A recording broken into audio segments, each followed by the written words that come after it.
Bharatiya Janata party ఎన్నికల సన్నాహాలు ప్రారంభించాము. దేశంలో అన్ని వర్గాలలో అన్ని ప్రాంతాలలో కూడా తిరిగి దేశానికి నరేంద్ర మోడీ గారే ప్రధానమంత్రి కావాలని మరి చాలా స్పష్టంగా ఆకాంక్ష వ్యక్తం చేస్తూ ఉన్నారు. మాకు పూర్తి నమ్మకం ఉంది. మరి फिर एक बार మోడీ సర్కార్ మరొకసారి కేంద్రంలో మోడీ ప్రభుత్వం అనేటువంటి ఆలోచనతో ఈరోజు ప్రజలు పెద్ద ఎత్తున నరేంద్ర మోడీ గారికి మద్దతు ఇవ్వడానికి సిద్ధంగా ఉన్నారు. ఇటీవల జరిగినటువంటి రాష్ట్రాల ఎన్నికల్లో కాంగ్రెస్ పార్టీ ప్రభుత్వంలో ఉన్నటువంటి ఛత్తీస్గఢ్ కానీ రాజస్థాన్ కానీ ఓడిపోవడము, ఈ మూడు మధ్యప్రదేశ్లో కూడా భారతీయ జనతా పార్టీ మరి అందరి అంచనాలను తలకిందులు చేస్తూ అన్ని సర్వేలను తలకిందులు చేస్తూ భారీ మెజార్టీతో గెలవడము, ఈరోజు దేశంలో ఏ గ్రామానికి వెళ్ళినా ఏ పట్టణానికి వెళ్ళినా మోడీ గారే మళ్ళీ ప్రధానమంత్రి కావాలని ఆకాంక్ష వ్యక్తం చేస్తూ ఉన్నారు.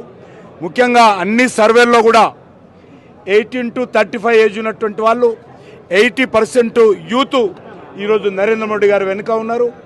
అదేవిధంగా మహిళలు కూడా నరేంద్ర మోడీ గారు వెనుక ఉన్నారు. ఒక నీతివంతమైనటువంటి పాలన గత 9 సంవత్సరాలుగా ఒక్క రూపాయి దుర్వినియోగం కాకుండా మరి అవినీతి రహితమైనటువంటి పాలన నరేంద్ర మోడీ గారు అందించారు. అంతేకాకుండా దేశంలో మౌలిక వసతుల కల్పన, అది రోడ్డు కనెక్టివిటీ కానీ, ఎయిర్ కనెక్టివిటీ కానీ, ట్రైన్ కనెక్టివిటీ కానీ, వాటర్వే కనెక్టివిటీ కానీ అన్ని రకాలుగా మౌలిక వసతుల కల్పన కోసం నరేంద్ర మోడీ గారి ప్రభుత్వం పెద్దపీట వేసింది. అవినీతి నిర్మూలించడం కోసం, దళారీ వ్యవస్థ నిర్మూలించడం కోసం డిజిటల్ ట్రాన్సాక్షన్ను ఈరోజు ప్రపంచంలోనే నెంబర్ 1 స్థానంలో భారతదేశాన్ని తీసుకురావడం జరిగింది. అన్ని రకాలుగా మ్యానుఫ్యాక్చరింగ్ యూనిట్ మెరుగుపడ్డాయి. కాబట్టి ఖచ్చితంగా రానున్న రోజుల్లో దేశ గౌరవాన్ని పెంచే విధంగా ఒక స్థిరమైనటువంటి ప్రభుత్వము, ఒక సుస్థిరమైనటువంటి ప్రభుత్వము, ఒక సమర్థవంతమైన ప్రభుత్వము నరేంద్ర మోడీ గారి నాయకత్వంలోనే ఈ దేశంలో వస్తుందనేటువంటి విశ్వాసము దేశంలో అన్ని ప్రాంతాలలో అన్ని వర్గాల ప్రజలు ఉన్నారు.